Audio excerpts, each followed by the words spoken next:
Aleluia! Glória a Deus. Pode sentar, meus irmãos. Eu tenho alguns minutos com você nessa manhã e eu quero pregar uma palavra. E graças a Deus e graças à Igreja do Parque, nós estamos lá nesses 3 anos e nos impactos já passaram mais de 400 jovens, homens e mulheres, lá nos meses de janeiro e julho. E desse número de mais de 400 voluntários, alguns permaneceram. Nós já tivemos lá na base grupos de 15 missionários, 12, 10. Hoje nós estamos em 6. Mais de 3 anos para cá, com esses grupos que não são tão grandes, né, 2 igrejas já foram plantadas, um instituto foi criado, projetos foram desenvolvidos, apoiamos a plantação de outras igrejas. Graças ao apoio dessa igreja, em parte do meu sustento e da pastora Zilá, lá no campo missionário, o apoio dessa igreja para montar o instituto, nós alugamos um espaço na cidade, onde vai receber os projetos de dança, de teatro, de reforço escolar, de balé, não é? Tudo isso com o apoio da igreja aqui. Se hoje nós temos uma estrutura montada lá para poder atender a região, as comunidades, os povoados, é graças a Deus e ao apoio dessa igreja, não é, na vida dos pastores aqui, do pastor Zé Roberto, não é, da Terezinha, do pastor João, da Sueli, dos demais líderes aqui da igreja de irmãos. Nós demos uma primeira entrada nesse terreno de 4.000 metros, irmãos, sem termos nada, zero. Se vocês hoje olharem a conta da missão, nós só temos lá o suficiente para pagarmos as contas desse mês até o final do mês. Então é o Senhor que tem provido, amém? É o Senhor que tem enviado recursos. E eu peço para que vocês orem. Agora, dia 30 de setembro, nós temos que pagar mais uma parcela desse terreno. E eu creio que o Senhor até lá vai prover esse recurso, amém? Uma igreja ofertou, vamos conseguir já pagar metade do nosso compromisso, mas ainda nos falta, né, em torno aí de um valor de R$10.000 para pagarmos uma parcela desse terreno de 4.000 metros. Que nós vamos deixar um legado lá, irmãos, amém? Nós vamos deixar um legado para o sertão, para a obra missionária. A Igreja do Parque, né, tem o seu nome também na história de missões no sertão. Amém? Nós já temos um casal que vai para lá para permanecer em janeiro. Temos uma jovem de Guarulhos. Temos um jovem do Pará. Nós já temos 4. E eu peço para que você ore pela vida desse homem aí, desse careca barbudo aí, ó. Que é o pastor Anderson, né? E a Nath, é a sua filha Lara e a Catarina. A Lara tem 12, 13 e a Catarina tem 8, né? Então eles estão se preparando e orando, mas já há testificação, há sinais de que eles vão estar indo para morar e servir com uma família, nos ajudar lá no pastoreio dessas igrejas plantadas. Amém? Quantos aqui vão orar pela vida do Anderson? Lembre-se dele, né? Tem vários Andersons aqui, né? Na igreja. Então lembre-se aí de mais um, que é o pastor Anderson. Abra sua Bíblia em Hebreus capítulo 4. Eu tenho apenas... Vou marcar no meu relógio aqui. Eu tenho com vocês 25 minutos apenas, irmãos, para pregar a palavra nesta manhã. Nós vamos ler 2 textos. Hebreus capítulo 4. É um texto conhecido. 4:16. E depois vamos para 2 Samuel capítulo 9. Na história que você já deve ter lido, ouvido alguma pregação sobre a história de Mefibosete. Primeiro, Hebreus capítulo 4, versículo 16. Eu quero dar um tema para esta palavra, que é o melhor lugar para nós estarmos. Amém? Existem vários lugares para nós estarmos que são maravilhosos. Com a nossa família, né? Na igreja com os nossos irmãos, em momentos, né, agradáveis com amigos, irmãos. Mas existe um lugar que é o melhor lugar para se estar. Amém? Esse lugar é o Senhor, amém? Tem até uma música aí, né, que diz assim: esse lugar é no Senhor, da Heloísa Rosa. Esse é um louvor maravilhoso. Quero ler com você Hebreus 4:16. Acheguemo-nos, portanto, confiadamente, junto ao trono da graça, a fim de recebermos misericórdia e acharmos graça para socorro em ocasião oportuna. Amém? Então aqui diz, acheguemo-nos. Essa é uma manhã de nós nos achegarmos junto ao trono da graça. Amém? Irmãos, eu vou repetir, você não ouviu. Esta manhã é a manhã de nós continuarmos, de ousarmos, nos achegarmos junto ao trono da graça. Nós cantamos que Ele é o Rei, amém? E o Rei está sentado no trono. E Ele governa, e nada foge do seu poder, do seu governo, da sua soberania. Agora, 2 Samuel, eu não vou ler o texto todo, eu vou apenas ler alguns versículos. O capítulo 9, seria do versículo 1 ao 13, mas eu quero ler apenas alguns. Vou saltear o texto, porque alguns versículos se repetem naquilo que está escrito. Versículo 1. Disse Davi: resta ainda, porventura, alguém da casa de Saul, para que eu use de bondade, e aí esta bondade aqui também significa graça, para com ele, por amor de Jonatas. Versículo 2: havia um servo na casa de Saul, cujo nome era Ziba. Chamaram-no para que viesse a Davi. Perguntou-lhe o rei: és tu Ziba? Respondeu: eu mesmo, teu servo. Disse-lhe o rei: não há ainda alguém da casa de Saul para que use eu de bondade de Deus para com ele? Então Ziba respondeu ao rei: ainda há um filho de Jonatas, aleijado de ambos os pés. Versículo 5. Então mandou o rei trazê-lo de Lodebar, da casa de Maquir, filho de Amiel. Vindo Mefibosete, filho de Jonatas, filho de Saul, a Davi, inclinou-se, prostrando-se com o rosto em terra. Disse-lhe Davi: Mefibosete. Ele disse: eis aqui o teu servo.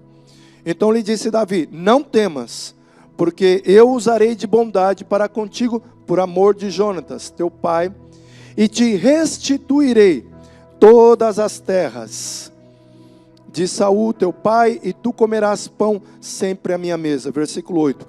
Então se inclinou, ele se rendeu, ele se prostrou, ele se entregou, e ele disse: quem é teu servo, para teres olhado para um cão morto tal como eu?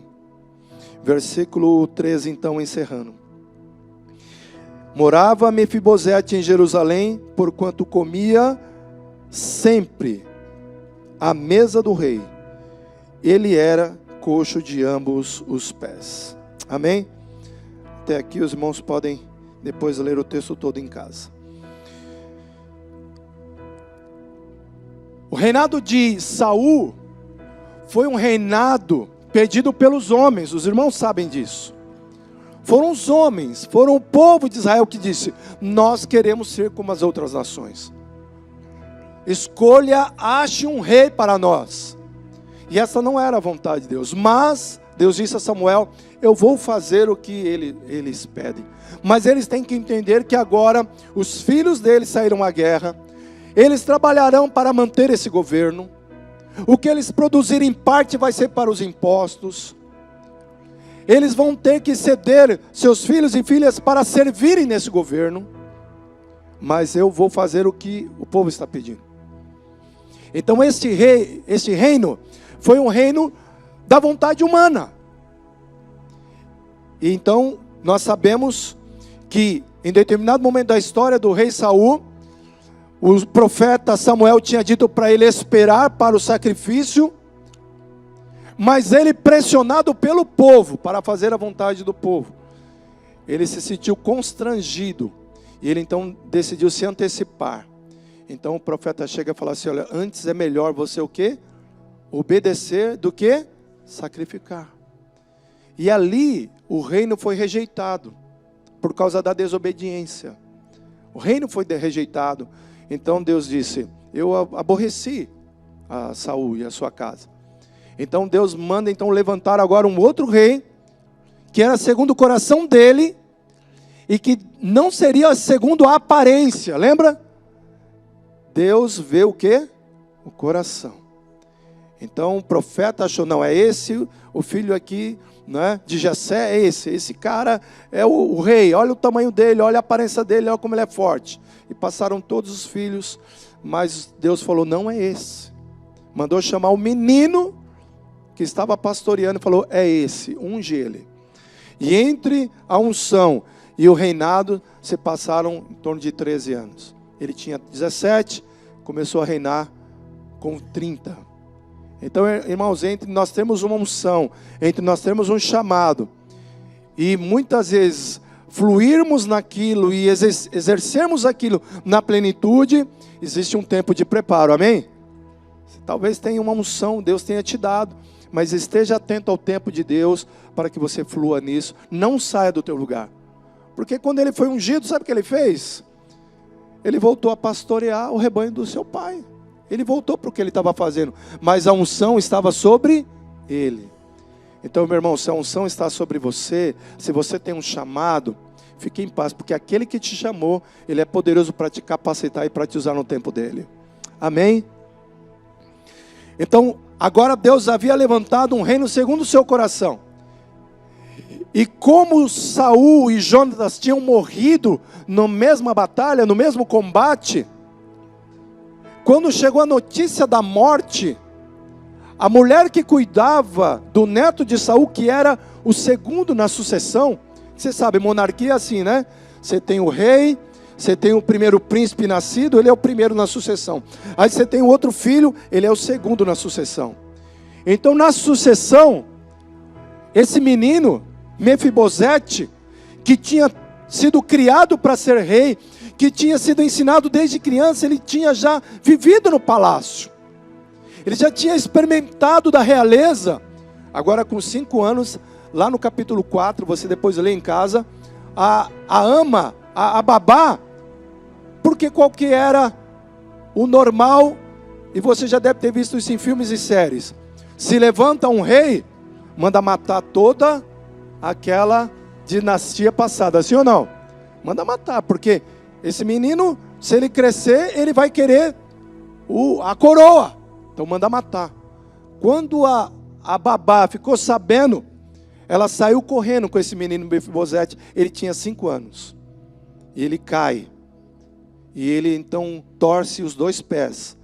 E por não ter tratamento, ele cresce aleijado. Só que ele vai morar em Lodebar, um lugar distante, seco, sem vida. E ele vai morar numa casa de um cara chamado Maquir. Porque ele estava com medo, ele vivia com medo. Ele falava assim, tem uma sentença de morte sobre a minha cabeça. Vão me achar, e na hora que me achar, por isso que ele estava morando num lugar distante, um lugar isolado, seco, onde ninguém queria ir, e na casa de uma pessoa chamada Maquir. Mas aí, o rei Davi, assentado no seu trono, já reinando, ele lembra de uma aliança. Eu quero falar com você nessa manhã um pouco sobre isso também. Irmãos, nós todos, na nossa criação original, nós experimentamos a realeza de Deus. Na nossa origem, lá no Éden, lá nos nossos pais, Adão e Eva, nós neles experimentamos a presença plena de Deus, a comunhão plena com Deus.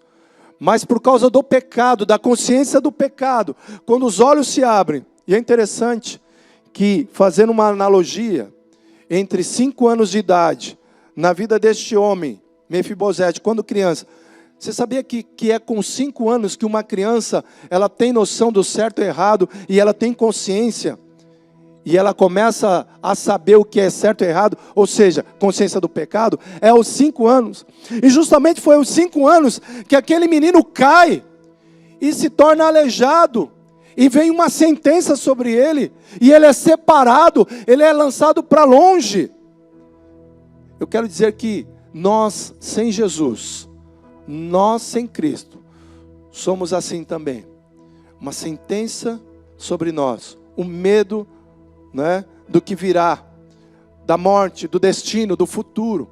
Uma sensação de que em algum momento na nossa vida acontecerá uma desgraça. E o que estava E o que está sobre a raça humana é justamente isso. Há uma sentença. Há uma consequência na raça humana. E comparado com esse homem aqui, também foi naquele momento que ele se encontrou com esse sentimento de medo, de perseguição, de morte, de viver isolado, separado, longe daquilo que tinha sido a sua morada, a sua família, o seu ambiente. Mas o rei, ele se lembra de uma aliança. Ele diz assim: eu fiz uma aliança. Eu fiz uma aliança. E naquela aliança, que foi uma aliança até mesmo de vida e de morte, eu fiz uma aliança com a casa de Saul, eu fiz uma aliança com Jonatas. E naquela aliança eu disse que se eu subisse ao trono, de que quando eu governasse, quando eu estivesse no trono, eu lembraria e usaria de misericórdia, de graça, de bondade para com a geração daquele que eu fiz a aliança.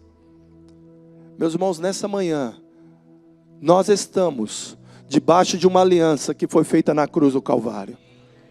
E por causa desta aliança, o Senhor tem olhado para nós com misericórdia e graça. E por causa desta aliança do rei, porque aqui é Davi sentado no trono, é o rei governando. É na palavra dele que existia o poder da vida e da morte. É ele quem determinava se uma pessoa ia viver ou não. E o nosso rei Jesus está sentado no trono, amém? Ele está sentado no trono nessa manhã. E por causa da aliança que foi feita no sangue dele, ele olha para cada um de nós nessa manhã, e ele se lembra daquela aliança, e ele diz: eu vou usar de bondade e de misericórdia nessa manhã.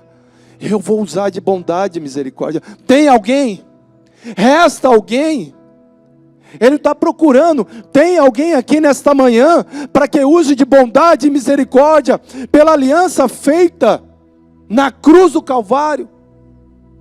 E o Senhor está procurando nesta manhã. E Ele quer te chamar para perto. Amém? Ele quer te chamar para perto.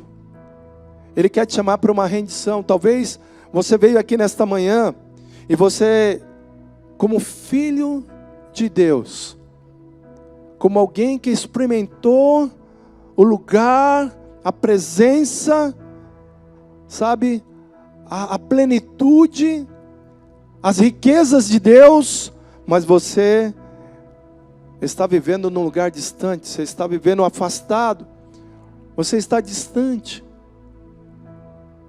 por conta de algo que aconteceu, porque o que aconteceu aqui foi uma tragédia na vida daquele menino, algo que não dependia nem dele, foi a circunstância, foi o momento, em que ele foi envolvido naquilo, e de repente ele se viu afastado e longe, com medo.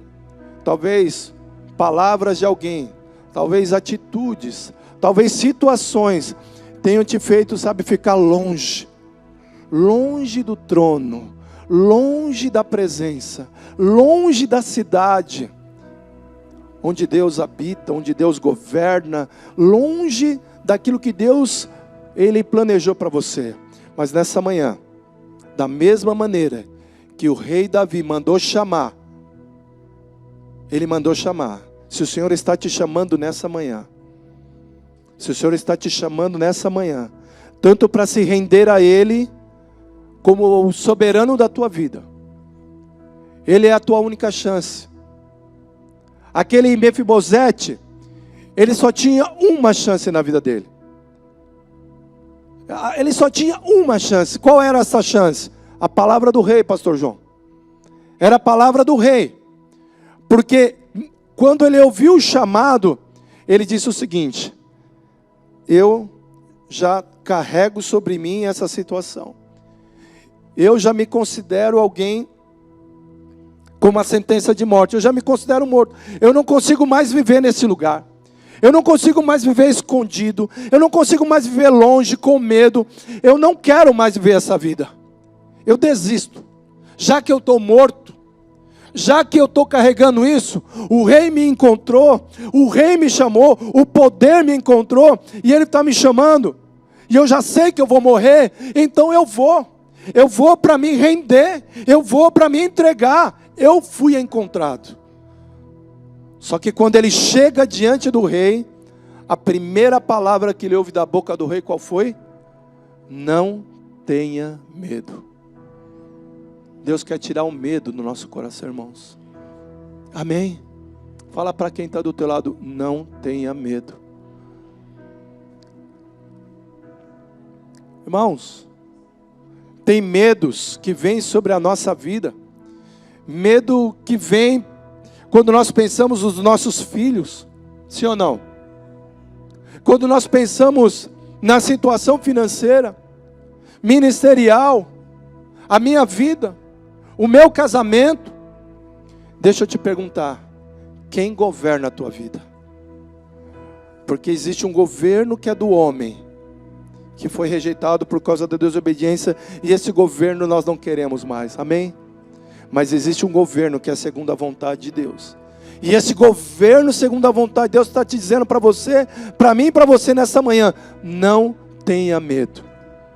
De repente você está com medo com relação ao teu trabalho, a tua profissão, a tua saúde, há quanto tempo você tem de vida, como que as coisas vão ser. Eu posso falar para os nossos pastores, líderes de uma missão, de um ministério, que cuidamos de vidas, que estamos lá. Irmãos, muitas vezes, nós somos tomados de medo, porque a gente pensa assim, isso aqui vai acabar, isso aqui não vai durar muito tempo. Mas aí o Senhor vem e fala assim, eu estou no trono, não tenha medo. Não tenha medo. A primeira palavra que nesta manhã, eu e você, o Senhor está nos falando no seu trono de glória e de poder, é dizendo, não tenha medo, não tenha medo. Saia da tua vida agora todo medo de morte, de destruição. A primeira coisa que ele ouve é isto. A segunda coisa que ele ouve, ele diz assim, Mefibosete, ele se inclinou, ele se rendeu. Então no versículo 7 ele diz assim, não temas, porque usarei de bondade para contigo, por amor de Jonatas teu pai, e te restituirei. Repita comigo, restituição. Quero passar para você aqui, se você quiser anotar. Primeira restituição que ele recebeu, sabe qual foi? Repita comigo, paternidade. Ele não tinha mais pai, não tinha mais avô, ele vivia sozinho, ele não foi criado pelo pai, ele não foi criado pela mãe, ele só ficou sabendo o que aconteceu com a família dele. Meu pai morreu no mesmo dia do meu avô. O meu pai que era o rei, meu avô que era o rei, meu pai que queria substituí-lo, tudo se acabou. Eu estou sozinho, eu não tenho direção, eu não sei o que fazer. E a primeira coisa que o rei diz para ele assim, ó, não tenha medo, eu vou te restituir. Agora você vai comer pão à minha mesa como um filho. Meu irmão, sabe o que o rei fez? O rei adotou. Você sabe que na Bíblia nós somos o que por Deus? Adotados. Mas o filho adotivo, na época que isso foi escrito por Paulo, tinha mais direitos legais do que o filho natural. Porque a decisão de adotar alguém que não era seu naturalmente, mas que o torna filho, era algo feito diante da lei, diante da sociedade, e os direitos do adotivo eram maiores até do que o natural. Então eu e você, como filhos adotados pelo nosso Pai, temos herança e somos herdeiros, amém? Todo filho aqui é herdeiro. Ele falou assim, olha Mefibosete, você não tinha pai, né? O seu avô morreu, mas agora eu te recebo na minha mesa, para você comer pão comigo, como um filho. Você vai se assentar na mesa, você vai se assentar na mesa com todos os outros meus filhos, e você mesmo sendo aleijado. Meus irmãos, imagina, ele entrando pela sala de jantar do palácio, e ele vindo com o barulho da muleta, né? Aquele barulhinho da muleta, sabe? arrastando o pé. E aí olhavam para ele: quem que é esse aí? Esse aí é o filho do rei, que foi restituído. Agora ele vai se sentar à mesa como um dos filhos. Quando ele se sentava na mesa, aí seus pés aleijados eram cobertos. E ali ele olhava nos olhos dos outros irmãos, e ele era igual. Irmão, aqui você é filho. Nessa igreja aqui você se olha nos olhos. Você é herdeiro, você tem direitos espirituais, você tem autoridade. Então o Senhor nesta manhã Ele está dizendo: não temas, você é filho, e como filho você é herdeiro, você não está sozinho. A segunda coisa que ele foi restituído, diga assim, relacionamentos. Que agora ele tinha irmãos, amém? Agora ele andava no palácio e ele tinha relacionamentos, ele tinha sido restaurado na vida dele. O Senhor vai restaurar a tua vida. Terceiro, ele foi restituído na paz. Diga paz interior. Meu irmão, sabe o que é viver com medo? Viver com medo da morte, de ser descoberto, sabe? De em qualquer hora você ser morto, ser pendurado. Então naquele momento, ele foi restituído na paz. Nesta manhã, o Senhor está te restituindo a tua paz no teu coração. Meu irmão, em nome de Jesus, receba a paz onde você está agora. Receba a paz. Fique em paz. A paz que excede todo entendimento. A paz que só Cristo dá. Não como o mundo te dá, mas a paz que Deus te dá, ela excede todo entendimento. Receba a paz no teu coração. Quando você sair por aquela porta, vá em paz para a tua casa. Quando você chegar amanhã no teu trabalho, chegue na paz do Senhor, amém? E receba a paz entre você e a tua esposa, amém? Se você está do lado da tua esposa, fala assim, ó, vamos ficar em paz? Amém, olha aí. O almoço vai ser melhor. O frango que não ia sair, vai sair agora.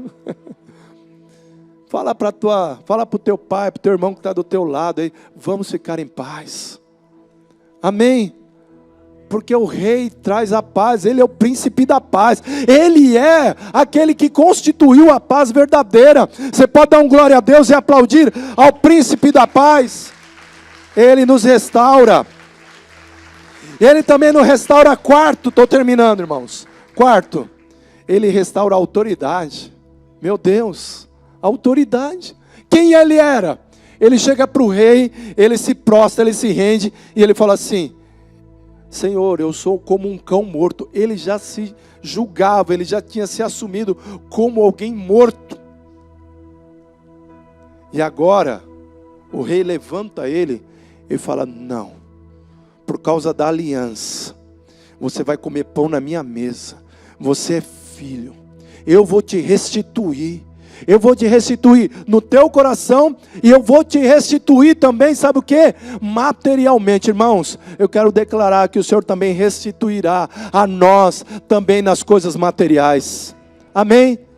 Não porque somos materialistas, não porque estamos atrás dessas coisas, não porque queremos as bênçãos de Deus, não, nós queremos o Deus, e esse Deus é tão misericordioso como esse rei aqui, Davi.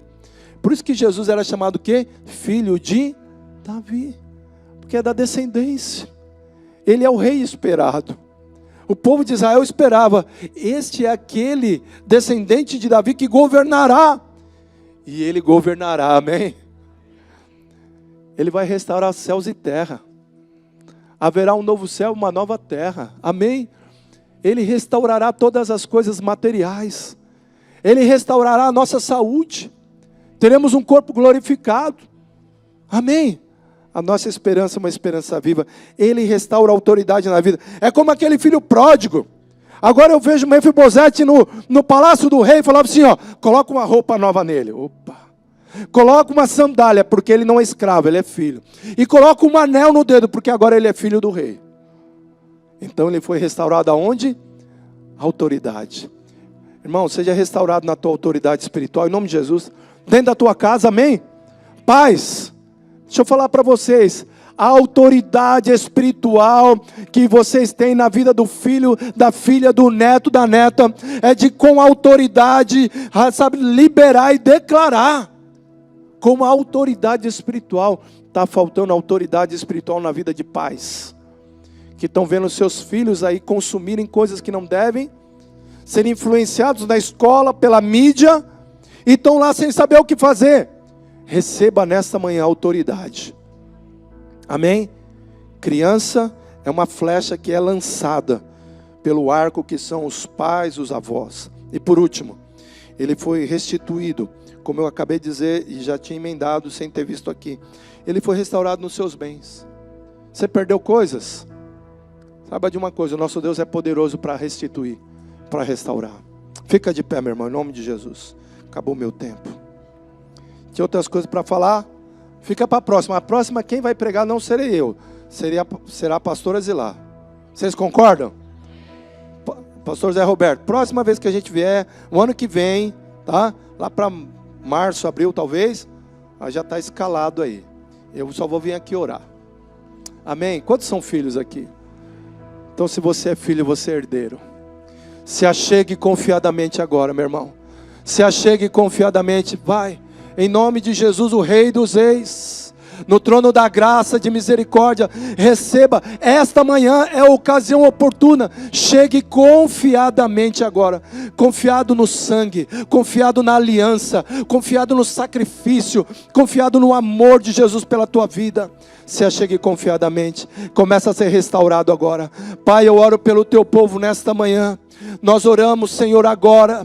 Senhor, vem restaurando agora, Senhor, trazendo paz, trazendo autoridade, trazendo segurança, trazendo paternidade. Se alguém entrou nesta manhã aqui e estava vivendo longe, distante, Senhor, eu oro agora, restaura, traga para a tua mesa, Senhor, que ouça a voz do Rei chamando, venha, que ouça a voz do Rei convocando, volte, o teu lugar é a mesa, o teu lugar é comendo pão à mesa do Rei, o teu lugar é como filho, como herdeiro, restaurado, restituído, volte.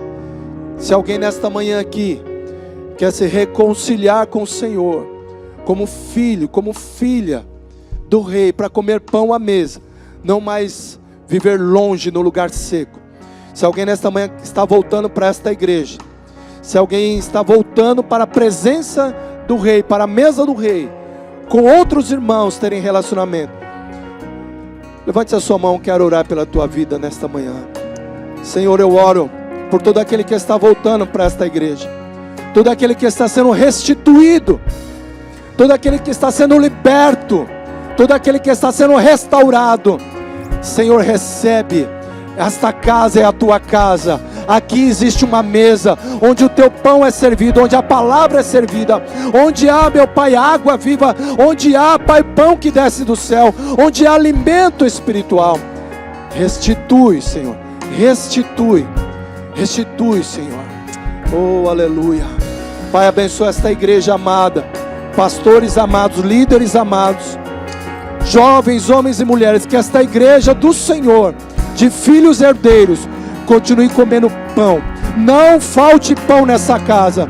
Não falte pão nessa casa. Meu irmão, eu queria te convidar a levantar a tua mão e a profetizar que este lugar é casa do Rei. Este lugar é casa de restauração. Este lugar é casa de reconciliação. Levante a tua mão e comece a profetizar. Não vai faltar pão à mesa. Não vai faltar palavra. Não vai faltar o profético. Não vai faltar o alimento que desce dos céus. A palavra viva não faltará. A mesa do Rei é farta. A mesa do Rei está neste lugar, em nome de Jesus. Se você crê, dê um glória a Deus e aplauda o Senhor no teu lugar. Abrace o irmão, em nome de Jesus.